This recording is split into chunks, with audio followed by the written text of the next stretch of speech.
When you go camping, there's usually a positive expectation on what you're going to experience. You're going to be with family and friends, have a campfire, experience nature, maybe see some stars at night. These next 3 stories all involve people that go camping, but things for them go sideways really quickly and become very, very frightening when they have an unknown visitor come in the middle of the night. That's next.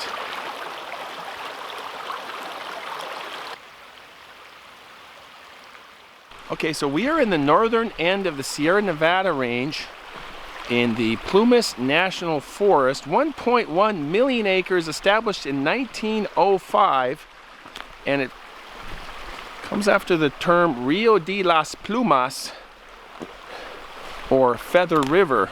And the Feather River is just downstream from this creek that I'm on here, maybe about a half mile.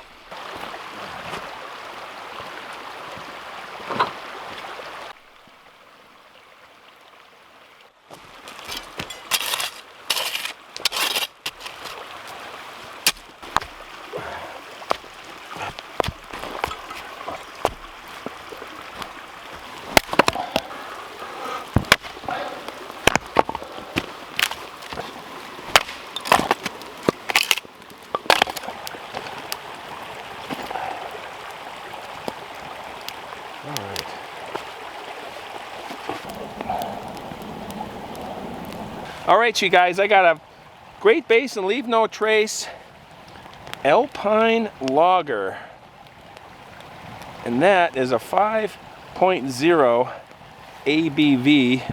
Even has a little tent on it there in a mountain. Gotta like that. I have had this beer before. It's a good beer though. Great Basin.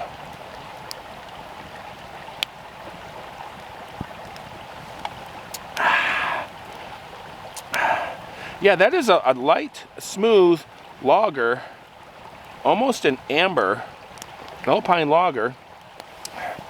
Tastes really good, easy to drink, and tastes like a beer. Cheers.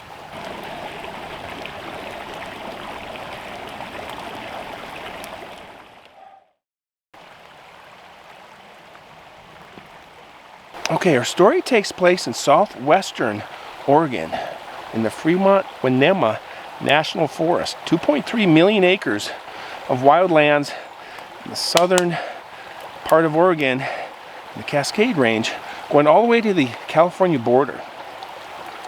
This is where Jody and her daughter wanted to go camping 2006, September of that year. They went and got a couple of sleeping bags and a Coleman tent. And their plan was to go to Lake of the Woods. So they loaded everything in the car, headed up, and they knew it was about a week left in the season before the campground was going to close. And so they get to this campground, and the campground host says, "Really sorry, the campground's all full. But I would recommend, if you want to go camping, head up the dirt road here, the gravel road, and go to the 4 Mile Lake campground." And so like, okay, great, well, we'll do that. And they took the road, pretty bumpy. It took them a while to get up there, finally get there. It's very rustic, pretty remote, but beautiful spot. The lake, the forest around it. They go around the campground, around the outer loop, and they find a spot. They're kind of by themselves on the outer loop, and they're pretty excited. They set up their tent, like their new tent. They get the sleeping bags rolled out, get everything organized, take the dog out for a walk. Then they came back and they said, "Hey, let's go down to the lake, go swimming." So they go swimming, enjoy that. The weather was just warm enough to do that, I guess. She said it was pretty cold. And then they came back and had dinner, and were talking about the next day and hikes that they wanted to do. And they had a campfire, and then they went to bed. They slept through the night.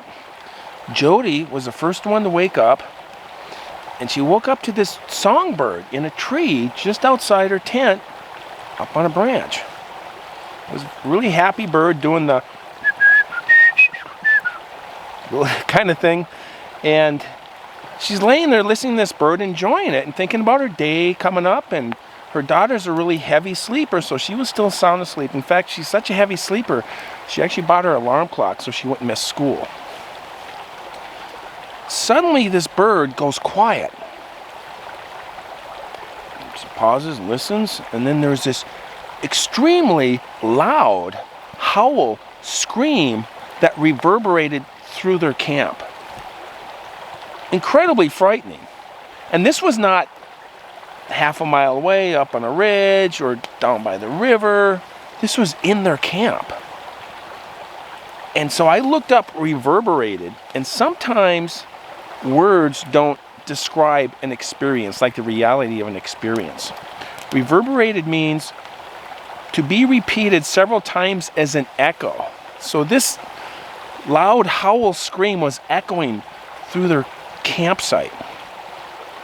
Immediately her daughter sat up, and they were both sitting there in silence, listening.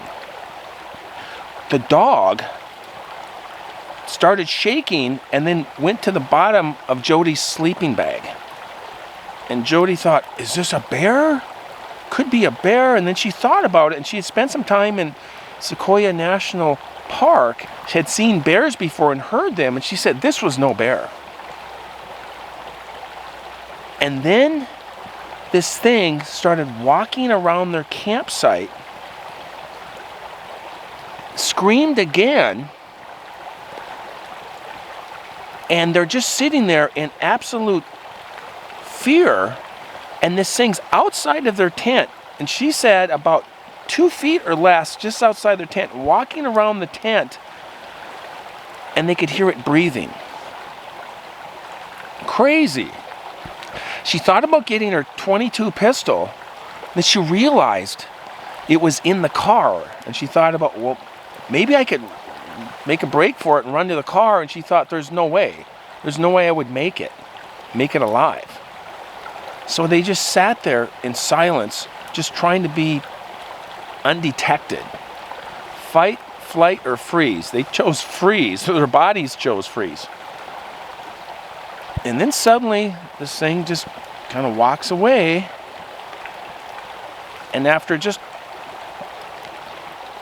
a few seconds, the bird starts singing again, and it was back to normal.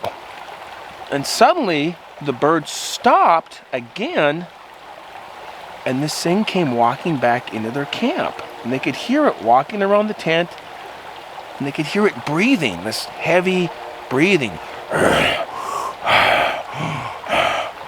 Kind of like that.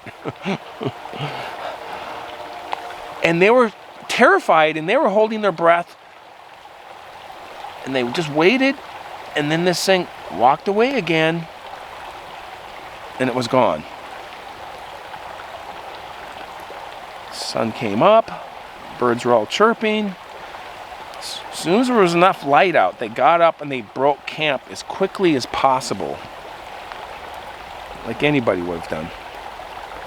As they were driving out to head home, there was a fifth wheel parked down a little ways, kind of around the corner, and they stopped, and Jody stepped out of the vehicle and just asked the guy, hey, did you hear anything last night? And he said, yes, I did. I heard that howl scream. And all he said was, it was not a bear. And Jody said at the end of her email,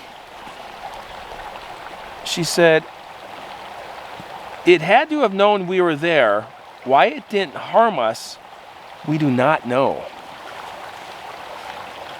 I mean, it was that close to them, and it didn't harm them, but it sure terrified them. So that's her story from Jody and her daughter. Thank you. This is from Cheryl and Danny. And Cheryl said her and her husband, Danny, were taking their travel trailer from Florida over to Arizona in October. October 1st of 2024, just 2 months ago. Really interesting.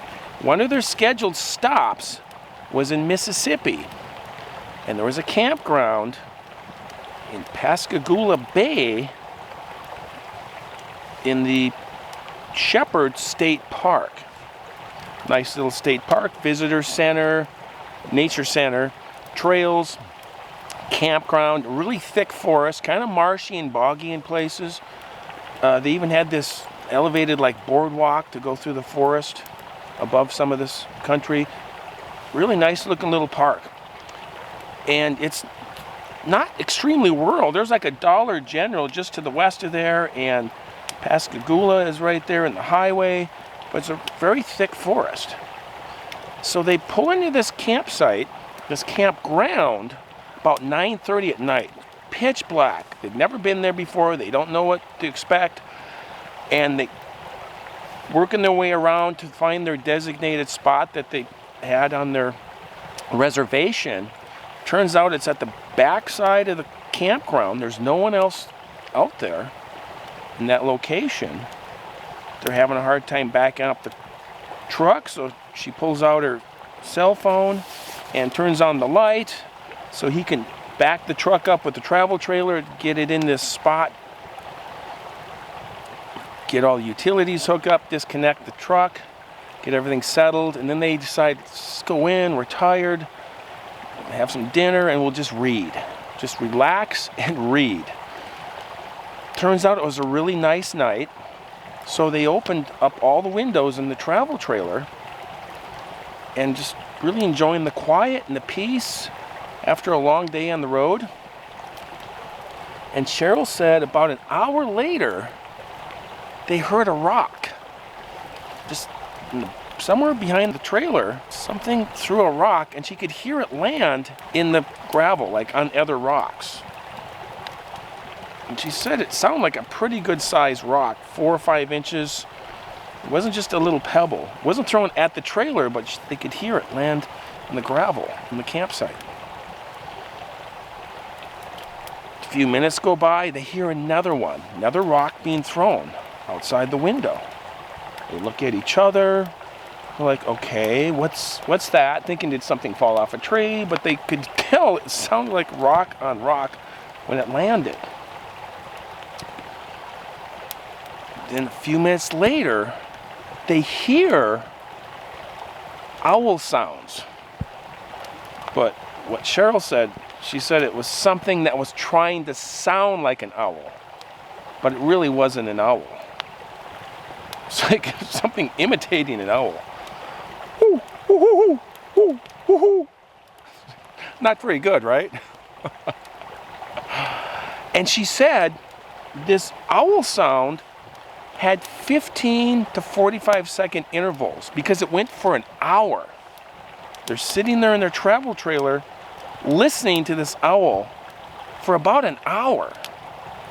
Intervals meaning it's quiet, and then every 15 seconds, every 30, 40, 45 seconds, they'd hear it, and then it'd be quiet again. This pattern repeated for about an hour. Then that switched, and there was, this is all she said, this is all Cheryl said. She described it as a very strange monkey noise. That's all she said. You can use your imagination for that one. A very weird, strange monkey sound. Just outside their travel trailer. Somewhere in the forest, just around the, kind of back and forth. And again, this had 15 to 45 second intervals. Same exact pattern of sound, but now it was a strange monkey sound. They both were feeling this fear, very real fear come over them. This is not right. And whatever this was the owl, and now it's a monkey. This is really frightening. And so Danny gets up and he turns the porch light on, and they immediately shut all the windows and close the blinds. And then they waited. It was quiet, like whatever they did, turning the light on, making these adjustments, seemed to have worked. Okay. And they were tired and like, let's just go to bed. We got to get out of here first thing in the morning anyways. We got to continue on. We're heading to Arizona. Let's go to bed. About 4:30 a.m., Cheryl wakes up to the sound. It sounds like her husband is disconnecting the utilities and hooking up the truck. She can hear it outside. She looks over where he was sleeping, and sure enough, he's gone. And she's like, okay, I guess, I don't know what's going on. She was very disoriented. It's 4:30 in the morning. And then she hears footsteps coming towards the travel trailer door. Door opens, sure enough, it's her husband. And before she can ask him anything, he said, I heard that thing again. It was walking around the camper again, and it was making those monkey sounds.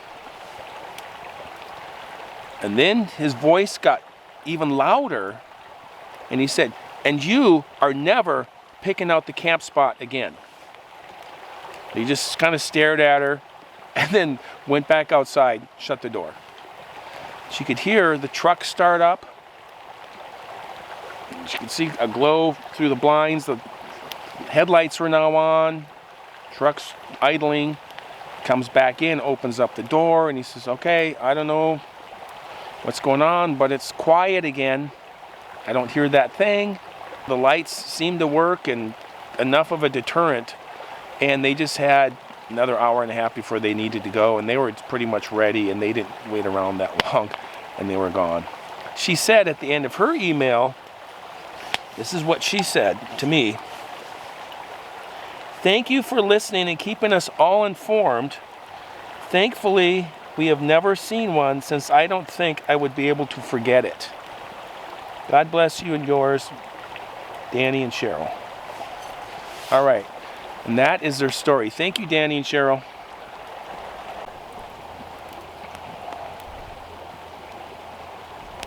Okay, so this next story comes to us again from one of our viewers. His name was Chan. And Chan lived in Portland, Oregon. Again, we got an Oregon story here. And he said he was Chinese and had Yale origin, and his family was tribal and lived very remotely, and they had this history of hunting. And so he grew up hunting with his family, so he knew Oregon and the forest really well. In about 2005, I believe he said, yeah, it was 2005, he was getting ready to go into the Marines. So Chan's cousin had a co-worker who invited him to go camping with his family. And he asked Chan if he wanted to go camping with him, and he really appreciated the help because he wasn't really an outdoors kind of guy, and he was a little concerned about coming in after dark and navigating the Forest Service roads, and he just thought it'd be kind of cool to have Chan come with them. And so Chan said, yeah, I could do that, I could help you out. And it turns out they're going to go south and a little bit east of Portland to Estacada, near Estacada, and they're going to be in the Mount Hood area, west of Mount Hood, camping. And this looks like a great area for hiking and camping. So they made their plans, got the vehicle loaded up, and then they went after work on Friday night and made the drive out to this camp spot. Now, I don't know if it was a boondock or a campground. I think it was a boondock, though, the way they talked. Got there, it was dark, and they had some dinner. Met the family, it was nice, they were having a nice time, and they were sitting around the campfire, had the radio on, and having a beer and just enjoying the night. And then Chan was feeling some vibration in the ground. Really weird, but he had this gut feeling to turn the radio off. As soon as he did, they heard this really loud yell roar. It's more like a roar, kind of. He described it as GNR, A-W-W-W, like really loud. And he said it was maybe 500 yards away. Immediately got everyone's attention. Immediately everyone is on red alert. And they're listening to this. And it sounded like it was moving towards them. In the forest at night. Moving in their direction at the very least. They listened carefully. And then they heard what sounded like an elk bugling. The elk sound. But they could hear the elk sound running through the forest, like it was running for its life. And they could hear brush breaking and branches snapping. And then they heard what sounded like, whatever made this loud roar, this terrifying roar, was chasing it, because they could hear this loud thud, thud, thud, because it was vibrating through the ground. And while this thing's running, they could hear this roar sound 3 more times.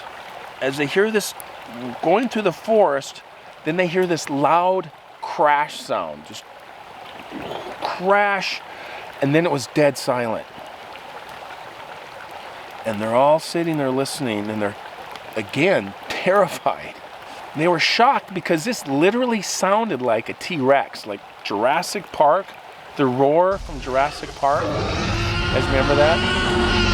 And it wasn't a T-Rex, but it had that volume and that bass and that command respect immediately. This is a top predator. And then it's quiet. And they're just looking around like, what are we going to do? They had weapons. He said they had a lot of weapons. It helped. It made them feel more comfortable. But it still didn't push all the fear away. So it sounded like this possible Bigfoot caught up with this elk and tackled it and killed it. That's what it sounded like. It was very quiet for a few minutes, and then there was a clearing outside their camp and a tree line, and they heard about 20-25 yards away, just in the tree line, some twigs breaking and branches cracking and something moving around back there. And Chan pulls out his flashlight and he shines it right where he heard this branch breaking and this movement in the forest, not that far away. And as soon as he shined the light on this one spot, he heard some movement, like it moved a little bit deeper back into the forest. But they got the feeling that this thing was watching them. It was staring at them. They couldn't see it, but they could hear it just in the trees. Chan said he freaked out. Just the feeling. He didn't start running in circles and screaming or anything. But just the thought of this thing chasing an elk down, and now it's just outside their camp. He had never experienced anything like that before. That feeling was overwhelming. And he'd been a hunter his whole life.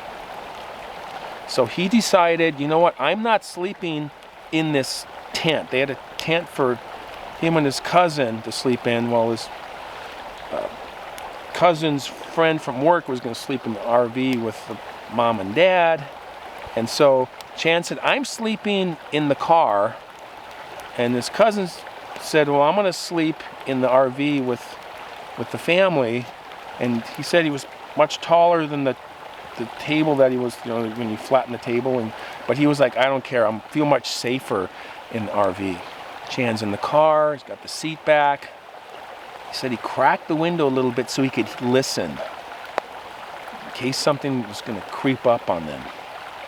He said he had a hard time sleeping. He'd doze off, and then you wake up for 20 minutes at a time, just on red alert. Just something was going to walk up to their camp, walk up to the vehicle. He had no idea. Really distressing. He did this all night long. Nothing happened. I woke up the next day, and they packed up and they left. And the reason they didn't leave that night, and they would have, is that the parents had been drinking, partying, and it just didn't seem like a good idea to get on the road and start driving, which is smart. But and Chan had not been drinking, but they said decided to stay with them throughout the night. This is what Chan said in his email to me. I think this was the first time in years that I had written something this long, but I hope you can understand how frightening this was for us. Also, my cousin's coworker and his family brought a lot of guns and rifles, so it kind of helped with the feeling of dread. So it helped, for sure, to have something to work with, right? So, but that is our story from Chan, from Oregon, Portland, and thank you, Chan. Appreciate it. All right, you guys. I got smoke in my face and all kind of things going on there. Ash even and stuff. But got a nice spot here, but I got to hike out. So I'm going to put this campfire out, and I'm going to have you guys come with me. I need some support on my way out of here. So I got to follow this creek, and then I got to go through the forest and work my way up to my truck. So it is literally pitch black. So hope we don't hear anything.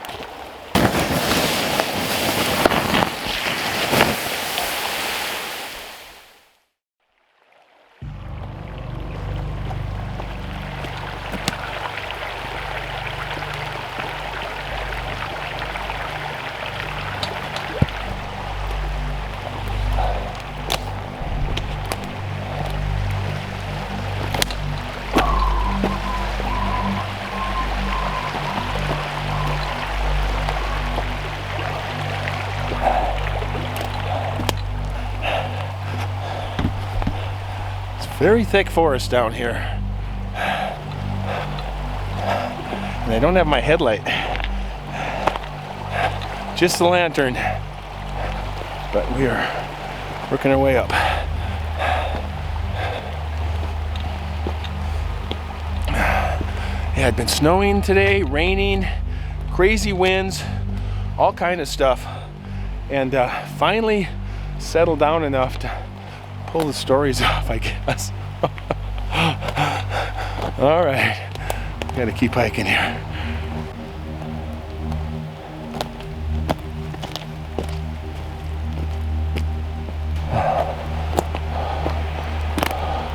There we go.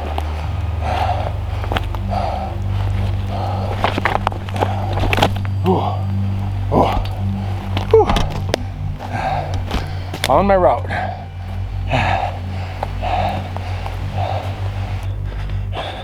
All right, you guys, I am getting close. I can't see it though, it's pitch black. The lantern only casts so much light. So let's see if we can spot it with the... There it is. Pitch black until I do that. There we go. That's a sign of hope. Hope in the darkness. All right, you guys. Stay strong, be kind. We'll see you in the next one. Keep hiking.